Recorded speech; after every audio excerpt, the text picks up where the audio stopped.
Oo, naku, napaka-importanteng trabaho ng isang napaka-importante na sangay ng ating pamahalaan, ang Food and Drug Administration. At naku, sa hirap naman ng buhay ngayon, mahirap magkasakit, kaya naman doble ingat tayong lahat. Kaya naman dapat talaga ay maging mas mapanuri at maingat sa mga pagkain ating binibili at ihahain para maiwasan ang mga sakit na maaari nating makuha.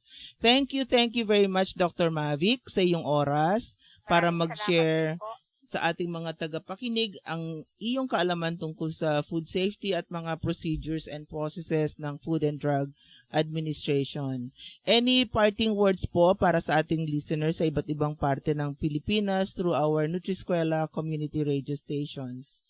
Opo, Asek. Ang lagi natin sinasabi, kung kayo ay may duda sa produkto, maaari nyo pong itawag sa ating hotline, number 165332. At huwag po basta maniniwala kung ang label ay kaduda-duda, pwede nyo pong i-report sa FDA at advice po natin para sa kabutihan ng mga consumer, magbasa po kayo ng label. Ayun.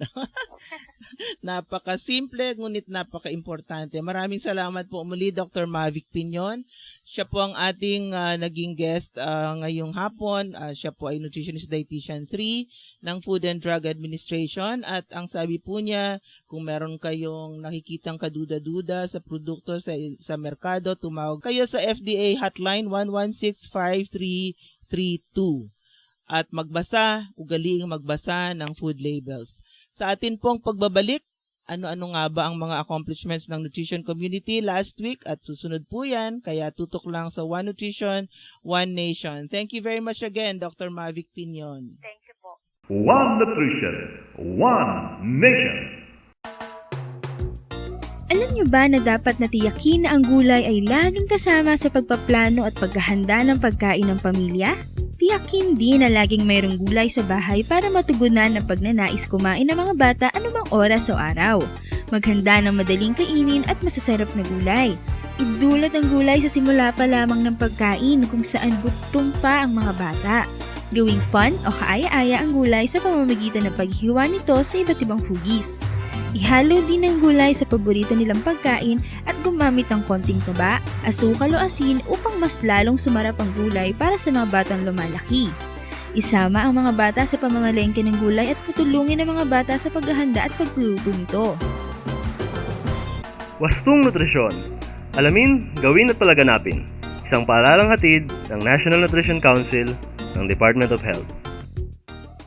One Nutrition, One Nation.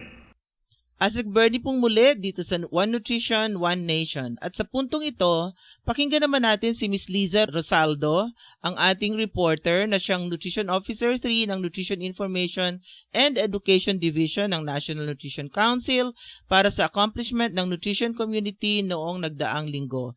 Masustansyang hapon sa iyo, Ms. Liza. Masustansyang hapon din po, Ma'am Bernie, at sa lahat ng listeners ng One Nutrition, One Nation. Asik Bernie, hitik na naman po sa iba't ibang activities ang nutrition community nitong nakalipas na linggo na talaga po namang worth sharing sa ating mga kanutrisyon. Okay, sige Liza, umpisahan mo na. Mayroon ka bang good news? Yes, Ma'am Bernie. Sa wakas po ay inaprubahan na ng Cabinet Cluster on Human Development and Poverty Reduction ang Integrated Action for Hunger Alleviation and Improved Nutrition o HAIN program. Kung matatandaan po ng ating listeners, ang HAIN program po ay naglalayong matugunan ang programa ng kagutuman at malnutrisyon sa pamamagitan ng mga food assistance programs at mga programang tumutugon sa problema ng supply ng pagkain at kakulangan ng trabaho. Iniutos din ng Cabinet Cluster ang agarang implementasyon ng HAIN program sa mga lugar na apektado ng mga bagyong Pedring at Kiel. Ito ay ang Regions 1, 2, 3 at ang Cordillera Administration Region.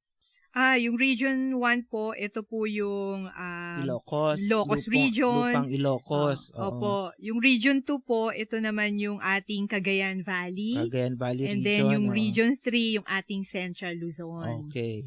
At kasama rin po yung Cordillera Administrative Region. Ayan. Isinama din na Maguindanao dahil sa patuloy na problema ng kapayapaan at kaayusan at ang madalas na pag-apaw ng mga ilog dito na sanhi ng patuloy na pagbaha sa malawak na area ng lalawigan. Ang patuloy na pagbaha at peace and order problems ang sanhi naman ng pagkakadisplaced ng maraming mga pamilya sa kani-kanilang tahanan at mga komunidad. Liza, ano ba yung mga serbisyo na nakapaloob sa HAIN program para dito sa mga target families? Kasama po dito, Ma'am Bernie, sa mga pinaplano ay ang pagbibigay ng temporary employment ng 11 days kada buwan sa mga mahihirap na pamilyang nasalanta ng bagyo. Bibigyan din ng isang sakong bigas ang bawat pamilya. Sa mga bata naman na 3 to 5 years old, ay magkakaroon ng feeding sa mga daycare centers at sa komunidad, at sa mga 6 to 8 years old naman, yun pong nasa kindergarten at grade 1 hanggang grade 3 ay pakakainin din sa schools ng hot meals. Para naman sa mga 6 to 35 months na bata ay mamimigay ng ready-to-cook na food mixes o Nutri-Pack. Mahigit na 800,000 pamilya ang inaasahang makikinabang sa programang HAIN sa mga lugar na nabanggit. Ang programa pong HAIN ng Cabinet Cluster on Human Development and Poverty Reduction ay isinumite na ng chairperson nito na si Secretary Dinky Suliman kay Budget Secretary Butch Abad para mapondohan at agaran ng mapatupad. Ituloy natin, Lisa, yung ating report. Opo. Ang NNC Regional Offices po ay patuloy na sumusuporta sa activities ng iba't ibang sektor na katuwang ng Nutrition Committee sa pagsusulong ng kahalagahan ng nutrisyon. Halimbawa sa Region 6 po, nagkaroon ng school hopping and LGU assembly. Isang advocacy campaign po ito para sa patuloy na pagbenta at pagkain ng iron-fortified rice na inorganize ng NFA Region 6. Kabilang sa mga dumalo sa assembly ay ang European Union Mission to the Philippines na bumisita sa mga project components ng Maternal and Young Child Nutrition Security Initiative in Asia Project. Dinalaw ng misyon ang lactation room ng St. Paul's Hospital at nakipagtalakayan din sila sa Lactation Management Committee tungkol sa hospital policy on lactation management at in-house advocacy ng ospital para sa mga buntis at nagpapasusong ina. Okay, Lisa, sa ibang region naman, anong balita natin? Kasama naman po ang NNC Region 8 sa ginanap na launching ng 22nd National Statistics Month celebration na may temang Quality Social Protection Statistics for Focused Targeting, Improving Outcomes, Changing Lives. Bukod sa launching, nagkaroon din ng statistical exhibit kung saan na-feature ang Pantawid Pamilyang Pilipino Program, Millennium Development Goals, Community-Based Monitoring System, at iba pang social protection statistics kasama ang statistics tungkol sa malnutrisyon.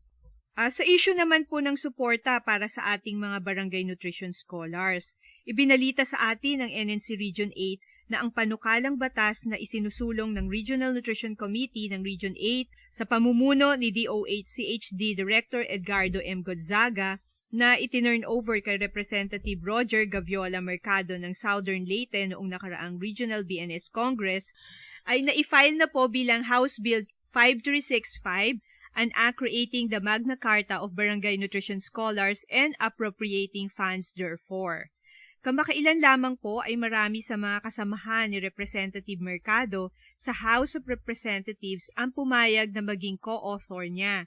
Sila ay sina Deputy House Speaker Raul Daza ng lalawigan ng Northern Samar, Representative Sergio Apostol ng Southern Leyte, Representative Andres Salvacion Jr.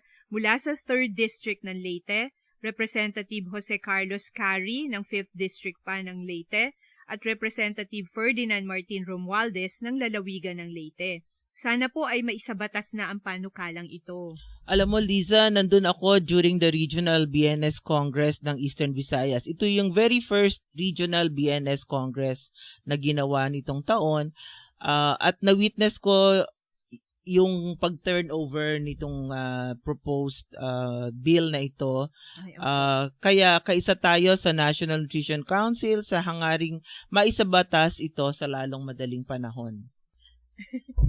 Ay, oo nga po, Ma'am Bernie. Sana nga po ay maisabatas na ang panukalang ito dahil sa ikabubuti po ito ng ating mga barangay nutrition scholars. So, Ma'am Bernie, yan po yung ilan lamang sa mahalagang accomplishments ng nutrition community nitong nagdaang linggo. Okay, maraming salamat, Liza. Siya po ang ating reporter ng mga kaganapan nitong nakaraang linggo sa ating nutrition community. One Nutrition, One Nation po. We'll be right back. Diyan lamang po kayo. One Nutrition, One Nation.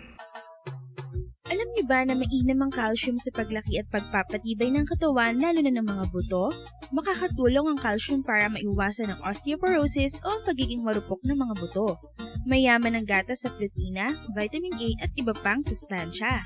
Ugaliing uminom ng isang basong gatas araw-araw at kumain din ng mga produktong gawa sa gatas tulad ng keso, ice cream at yogurt. Ang maliliit na isda o dilis, sardinas, maliliit na hipon, tokwa at berdeng gulay tulad ng dahon ng malunggay, saluyot, alugbati at mustasa ay mayaman din sa calcium. Wastong nutrisyon. Alamin, gawin at palaganapin. Isang paaralang hatid ng National Nutrition Council ng Department of Health. One Nutrition, One Nation. Nagbabalik po ang One Nutrition, One Nation at ngayon naman ay ating makakapanayam ang ating Regional Nutrition Program Coordinator mula sa Region 10 or Northern Mindanao. Siya po ay walang iba kundi si Miss Zenaida T. Tondares o si Miss Zeni. Masustansyang hapon sa iyo, NPC Zeni, at sa lahat ng kababayan natin dyan sa Cagayan de Oro City. Good afternoon po, ma'am, and good afternoon to everyone. Okay, baka gusto mo silang batiin sa Bisaya? Okay, maayong hapon sa Kasi inyong tanan. maririnig ito sa buong Pilipinas, lalong-lalo na sa Mindanao. Okay, good afternoon everyone. Maayong hapon sa inyong tanan, sa atong mga kabaranggayan diha sa tibuok region, no? Sa probinsya sa Bukidnon, Camiguin, Misamis Occidental, Misamis Oriental ug Lanao Norte, uban sa atong 8 ka syudad, no? Sa Cagayan de Oro, Lingoog, El Salvador, Balay-Balay, Oroquieta, Osamis, Tanggol, Palay, sa inaot unta nga kamo magsubaybay aning atong istasyon sa kada schedule niya. Ayun, tamang-tama. Kasi yun sana ang aking first question, pero binati na lahat ni Miss Zeni ang ating mga lalawigan at mga lungsod na bumubuo sa ating Region 10 or Northern Mindanao. So, kumusta naman po ang kalagayan ng ating mga kababayan dyan, Miss Zeni, lalo na po sa kanilang nutritional status? Yeah.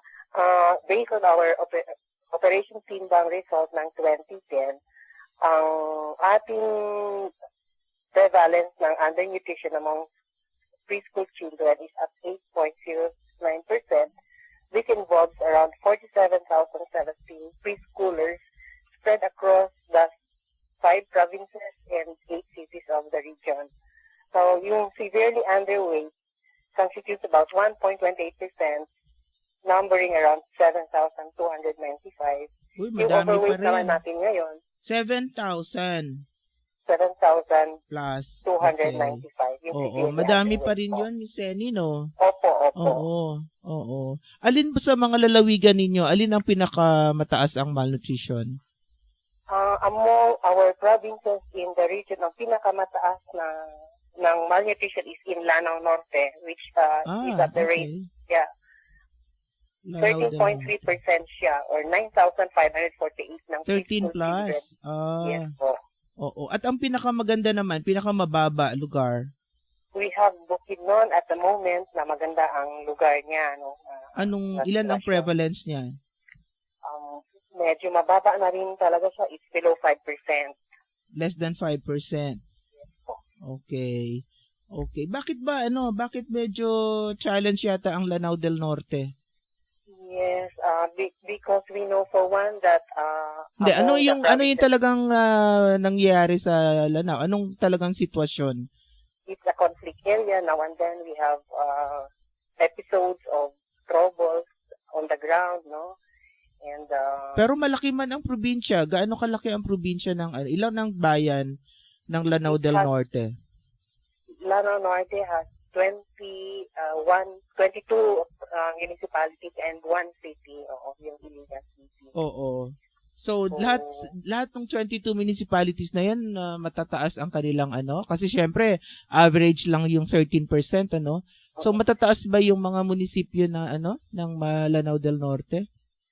Merong ilan na pumapasok, but then it's okay, when we look at the municipal ranking in terms of prevalence, it's surprising na ang lumabas is Don Victoriano. At second and third ng napakataas is coming from Lanao Norte. Ito yung mga Kaya nga. So, ilan dun sa mga 22 niya ang matataas?